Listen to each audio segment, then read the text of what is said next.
Good. I'm Laura. I'm Dee. And welcome to Spill the Tea with Laura and Dee. I like the high five, honestly. Me too. So, what are we chatting about today? Our candid convo for today. We're talking about vetting contractors. Ew. His Vetting job. contractors. So, how'd we do it? So, basically, we just set up the process of, we bring them out there. We get them to, did I do that No, we first? ran an ad first. That was a shit show. How did we run the ad?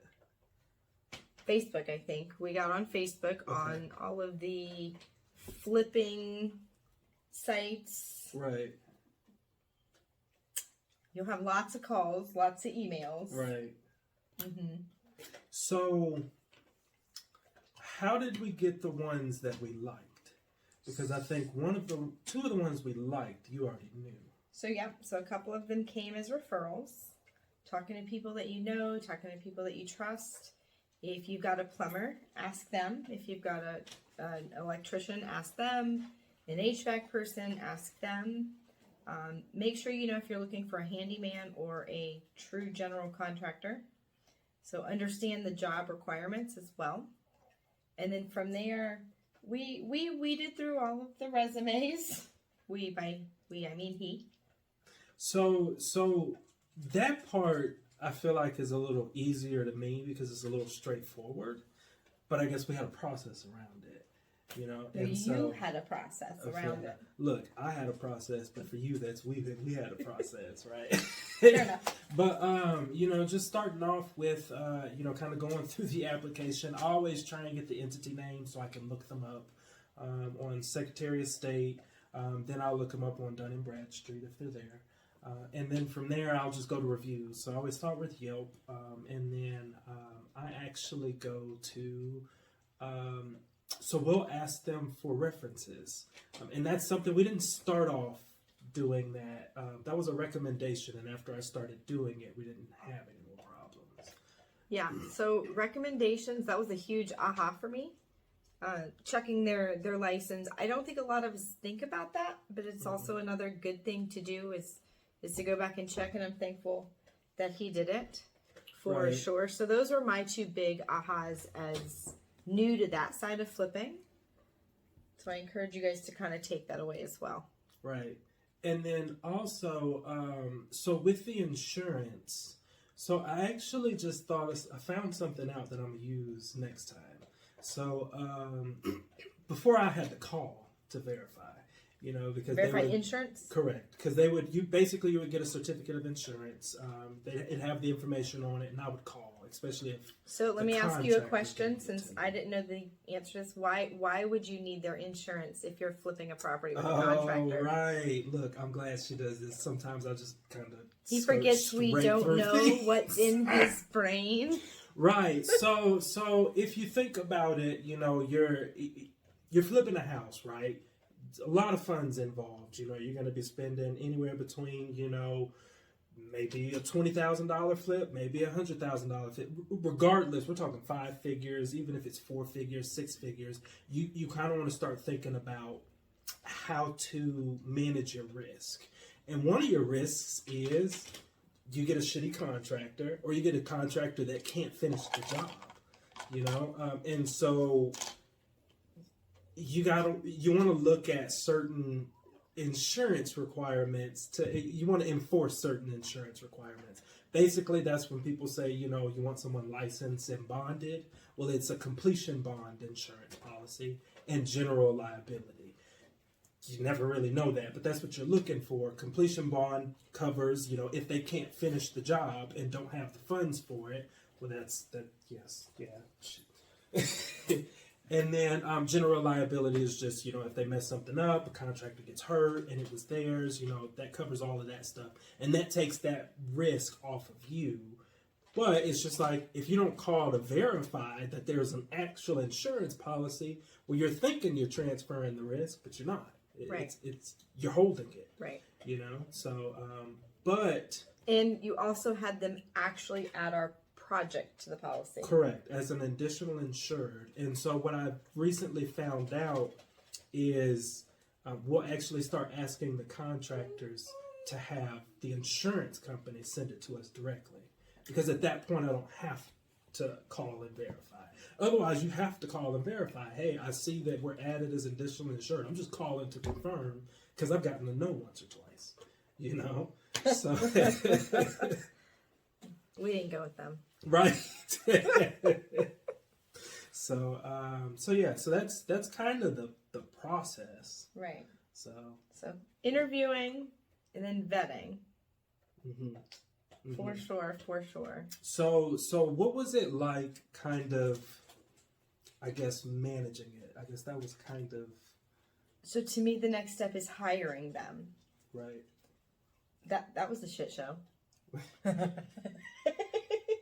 Like that was not good. So how many times did we hire? Well, we only signed one contract. Let's be very clear about that. Well, so even before that, though, because we had it wasn't a general contractor. I think it was a handyman. Correct. So at first, our project didn't have quite as much going on. And it was more, we're just going to paint. Mm-hmm. And the more we got into it, the more we realized there's probably going to be a need for electrical and, more than just making it pretty again. And so we decided at that point, I believe you're right, I don't remember who it was. We decided at that point, that's when we were going to start interviewing. And, it was more of he did the background check, and then you go with your gut. And our gut changed its mind at the last minute. That didn't go over so well. Right. So we had verbally committed, mm-hmm. and we were getting a little frustrated. We asked that everything be in writing, married to an attorney, just good practice in business. And as we were waiting on the paperwork, somebody that my husband works with found out about the project and was like, "Oh, here's David. Let him go check out the project." And really and truly, I said, fine, whatever, because we were happy with our contractor. And at the end of the day, we just said fine to appease the client who was trying to be nice, do a favor for his attorney's wife or whatever. And David came out and I was like, yeah, he's hired. Yeah, so do you remember, one of the big things that was for you? Well, I felt like he understood my vision, and I didn't have to say it a lot. So that was huge for me, whereas with other contractors, I would repeat myself. And do you remember the material list? Well, that's what I was about to get to in a second. And then the second thing was, so I felt like he got it. But then the other thing was he was okay with how we wanted to do the construction. We wanted to stay in charge of ordering materials because here's a big clue, guys. They marked that shit up 3 times, right? So we knew if we stayed in charge of ordering that we could save big time or do bigger things with our project. And I think we kind of did a combination of both. We cut down on materials. Now, what was really cool about David is Home Depot is a nightmare. They're not fun to order from. But if we were really struggling, David would offer his services, right? And so I think that was kind of the big thing for me was he got our vision, but more importantly, he was willing to work with us on the project exactly how we wanted to be worked with. And when we said we want a contract, he was like, great. Here's mine. We were like, great, here's the changes. And it was signed overnight. And that's what happened with contractor number 1. I had asked and asked. I mean, we were probably on week 3 and no one was in a hurry because the house was in probate at that time. But we were never a huge priority. With David, we were in and out with him. And so I think that's what solidified it. Right. For us. He checked up a lot. Mm-hmm. He called a lot. Mm-hmm. A lot. Mm-hmm. Something else you don't find in contractors. Contractors normally don't call. No, because and we'll talk about. I think we're talking about orders and inventory on the next episode. But I mean, even with that, to your point, there were some times where we were kind of struggling, And I think he just kind of stepped in and was like, hey, what is it that you need? And I would tell him exactly what it was. We'd go through it. And, what was it one time with the trim? I think when I called him, he was like, well, I was actually planning on going to my supplier soon. Do you want me to just get you a quote? So. Yeah. And I think he even worked with us on the price there because he knew how important it was for us to stay within budget because, we had a budget that was minimal and we needed to stay within it to hit our goals, which we did. And so that was nice as well. That was kind of a bonus on the end. And I think that came with the relationship we built. Right? So you hire them, then you fire them because you don't sign the contract. Then you actually sign the contract. Then you got to work with them. That was fun. Mm-hmm. He was actually really easy to work with. He was. It was almost like he would put up a fight if he knew it was going to mess with like his craftsmanship. But if it was like a design thing, or if it was like, you want a door here, you want a door here, it's just like, no, we want it here. He'd be like, okay. Yeah. Cool. And just did it. And didn't mind. So a question I would ask in interviewing is, how do you handle design changes? Mm-hmm. We had no issues, right? Which was great because we made a couple last minute changes. And then there was something they did where they put a door where it wasn't supposed to be. And, we never told them to put it there, although it said the word door on the wall. The door wasn't supposed to be there. And so they came out and they changed it. So I would ask, how do they troubleshoot? How do they handle issues and changes in the design during actual construction? That's important because things are going to come up. Right. And so actually you want to make sure that's in the contract as well. It's like a little change order section. So, yes. Because otherwise it gets... So you get cost overruns, and then you get, so many mess ups, and then so many things get missed because you don't have an actual change order. It's like, Correct. Well, where are the pipes at? It's like, well, I didn't know you wanted to do them. It's like, I thought we talked about it. Is there a change order? Right. If there's no change order, then it may not have happened, so it just kind of helps. Right. That's important. That was very important. Right. All the paperwork, there was definitely a trail. And I would say that was nice because at the end, when the home was sold and we had the inspection done, there were two very small things. And one, they said the toilet was loose. It wasn't. The toilet seat wiggled a little bit, but the toilet wasn't actually loose. And then we had just forgotten to put screens back on the crawl space. So it was easy. Mm-hmm. The work, I would say 100% of the people that viewed the property were impressed. Oh my gosh. It was so frustrating too. It's like, the house is amazing. But I don't have enough money. Don't have enough money. How'd you go look at it? Right. It's like, best option in this price range. Don't have the money though. We sold it to one of them. Yeah. So, but now we're on to the next, or looking for the next. Absolutely, absolutely. And we still hit our goals and made money. Mm-hmm. We made money on that one. So it's true. So do we want to jump into our question quickie? Yes. Okay. So I don't know if you've noticed today, but we actually have an order to the show. He's organizing us as usual. Yes. So basically what I did this time is I just kind of asked people that kind of keep up with us, if you could ask a real estate investor anything, what would you ask? So the first one I got, how would you go about managing a property in a different state? Hire a management company. They are very reasonably priced. So when you're running your numbers on the purchase, make sure that when you're looking at the net income every month, that you've taken out that 10 or 8%. So most of the time there's a percentage for what the monthly rent is, usually somewhere between 8 to 15-ish% in Georgia is what I see. And then they will also charge a percent for each repair. That's kind of how they make their money.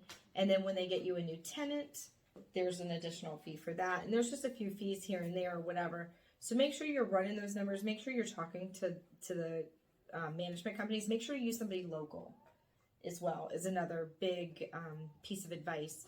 Sometimes there's bigger management companies. That's great if you've got multiple properties in multiple states. That might be easier. And if you're that big, maybe seeing if you could get your own management company put together might even be worth your while at that point. But find somebody local, find somebody who knows the market, who understands how to get your home the most amount of money. Because just like a sale, if you've got bright pink on a bedroom wall, well, nobody wants to live in bright pink. Like, let's just be real. And so that's got to be painted. So have, a little bit of a budget as well in there, and make sure you have a management company that's going to oversee those kind of things when you're looking at buying someplace that you don't live, unless your dad lives next door. I was about to say, what if you found a property and you got family next door? Yeah. So I do have a rental property out of state. My dad does live next door, and he takes care of it. But I also have real estate connections down there. So when something breaks on it, I've got somebody that I can call fairly quickly. I think it would hurt my feelings if I didn't let my dad do it. So anyway, he does it for me. Fair enough. I would say with minimal experience, I've mostly kind of seen you and my dad do it, but it's always been areas where, like, you've already got boots on the ground. Like, my dad went to Wetumpka in Montgomery. Half my family's down there. Right. And so for you, I mean, your dad lives next door. Mm-hmm. And I think when I was listening to somebody else, they were saying, we just go, places that they visit a lot. Mm-hmm. So, because that would be an Airbnb. So if you had a rental, so I guess I should, did it clarify? We didn't clarify that, but we can definitely open it up. So let's back up. If it's why I want to finish? Fine. I do that all the time. Sorry. So, it's, I would say really the first step is kind of getting a feel for the area first and having those connections first. Because I feel like just being in a situation where you've got a property however many thousand miles away, and then something happens, and sure, you may have a management company out there, but you ain't got nobody else, so now you got to drive up there to check on them, or, I don't know. Well, so the management company will, if you hire a good one, you're in good hands, and you should never have to, they should be able to, if there's a storm, they should be able to go and deal with the insurance claim and all of that kind of stuff. But Airbnbs are actually a little bit easier. People are managing those if they don't have a lot of them on their own. Mm-hmm. So to manage that on their own, a lot of the websites that you will use for an Airbnb to post your Airbnb on, they help you manage the back end, the paperwork, the contracts, and help you stay legal on that end. I don't do it personally, so I don't know a ton about it, but they put a lock on the house that you can change digitally. Mm-hmm. And then they get a great cleaning lady. And that cleaning lady is your kind of boots on the ground in that area. Mm-hmm. And what they'll do, so if you're doing an Airbnb, you want to have social media presence, whether you like it or not. The people in your home are going to want it there. And so a lot of times you'll do like a wall that is like an Instagram wall. And so you may have your housekeeper change that out based on season. Right. So if it's, if you're up in Snowshoe, West Virginia in the summer, people are mountain biking and having yoga retreats. So you may have your wall, something that has something to do with those sports. And in the winter, it would be snow sports. So you would maybe change that out to be snow sports. In addition to that, you'd want your housekeeper or the person cleaning the home to go in and do the letterboards, right? And you just welcome Cook family. Right. And then they also will leave a small something or other. And what's starting to happen is the housekeepers, that's a motorcycle. I thought one of the dogs were growling. I was like, what's going on? But anyway, they're starting to create these little networks of people kind of in high trafficked Airbnb areas. So the housekeeper will help you set up your plumber, right, your electrician, your whatever. Now, to your point, if there's a storm, I probably would go and not leave my home in the hands of my housekeeper. So that is, that's probably just a little err on the side of caution there. But I think that, I think it depends on what your goals are. Right. If you're short term, you probably can do it on your own if you have a good team. If you're doing more of a, a 6 month to a year lease, I would go manage my company. Right. Right. Sweet. So I'll ask one more. Let's see. Do you foresee the cost of housing decreasing anytime soon? If you move to California, they're down all over the state right now. Oh, wow. Because they've been, so the West Coast is down, and they will continue to go down. They have not seen a decrease in home prices on any kind of substantial, consistent, I mean, you ebb and flow, right? But no actual drop in home value. I think in 4 decades is what the research we pulled the other day said. So if you look at a map right now of the United States, it depends on where you are. If you're out west, your home values are going down. I mean, they've been going up and up and up and up for years. And if you're in the southeast, man, you are green as can be. So we saw a 6% increase in home values from November to now this year. Yep, that means that the normal 6% increase that we see as a nation, we're tracking that every 6 months, so we're double that. Oh, wow.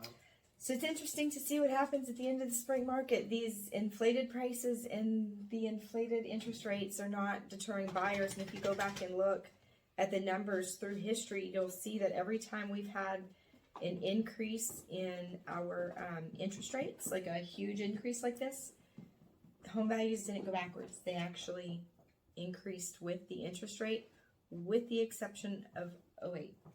Interesting. Mm-hmm. All data we pulled a few months ago. Sweet.